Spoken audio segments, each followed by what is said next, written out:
ब्रेकनंतर आपलं पुन्हा एकदा स्वागत। नांदेडमध्ये ग्रामीण भागात शैक्षणिक खेळासाठी शासनाच्या अनुदानातून देण्यात येणाऱ्या साहित्यांमध्ये 4 कोटी रुपयांचा घोटाळा झाल्याचे उघडकीला आलंय। या प्रकरणी 3 जिल्हा क्रीडा अधिकाऱ्यांना निलंबित करण्यात आलंय। मोठ्या शिताफीने या 3ही अधिकाऱ्यांनी सरकारला फसवण्याचा प्रयत्न केला होता, पण त्यांचा हा प्रयत्न फसलाय। अशोक गिरी, नानक सिंग बस्सी, केएस अन्सारी अशी या 3ही अधिकाऱ्यांची नावे आहेत। या तिघांनी विविध शासकीय योजनांच्या माध्यमातून नियमबाह्य पद्धतीने 4 कोटी रुपयांचं अनुदान दिल्याचं सरकारच्या चौकशीत उघडकीला आलंय। यामध्ये व्यायाम विषयीच्या संस्थांचा सहभाग आहे, मात्र या संस्थांवर अद्याप कारवाई झालेली नाही। ग्रामीण भागाच्या नावावर एवढा मोठा भ्रष्टाचार पहिल्यांदाच उघडकीला आलाय आणि याच बाबत बोलण्यासाठी आपल्या बरोबर आहेत आपले नांदेडचे रिपोर्टर संदीप काळे। संदीप, काय सांगशील, अधिकाऱ्यांव्यतिरिक्त कोण कोण यामध्ये दोषी आहे? संस्थांवर कारवाई होण्याची काही शक्यता आहे का? सुवर्णा, मी तुला पहिल्यांदा सांगतो की नांदेड जिल्ह्यासाठी अशोक गिरी हे प्रभारी अधिकारी होते। गेल्या 1 वर्षापासून नांदेड जिल्ह्याला क्रीडा अधिकारीच नाहीये। नांदेड जिल्ह्याला कायमस्वरूपी क्रीडा अधिकारी द्यावा अशी मागणी मुख्यमंत्र्याकडे व तत्सम विभागाकडे अनेक वेळा येथील क्रीडा संघटनांनी केली, पण त्याचा काही फायदा झाला नाही।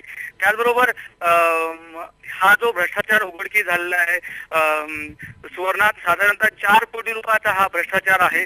जिल्ह्यामध्ये ज्या शासनाच्या धर्मदाय आयुक्ताच्या वतीने ज्या संस्था दिल्या जातात त्या संस्थेमध्ये जे व्यायामाचं साहित्य पुरवलं जाते ते साहित्य त्या संस्थेला न देता कागदपत्रे या 3ही जबरदस्त अधिकाऱ्यांनी अतिशय चतुरपणाने ही कागदपत्र तयार केली।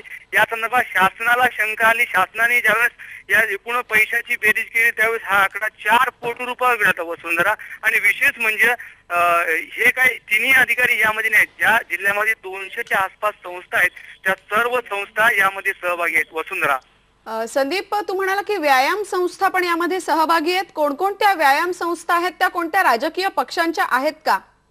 सुवर्णा, ग्रामीण भागामध्ये जवळपास बहुतांशी राजकीय संस्था ह्या अधिकाऱ्याच्या असतात, पॉलिटिक्स वाल्यांच्या असतात, पण त्यांना दबाव कोणत्याही राजकीय अधिकाऱ्यांनी त्या अधिकाऱ्यांवर दबाव दिलेला नाही राजकीय लोकांनी, तर खुद्द या अधिकाऱ्यांनीच यामध्ये भ्रष्टाचार केलेला आहे। त्यामुळे राजकीय लोकांशी या संबंध आहे असं म्हणता येणार नाही।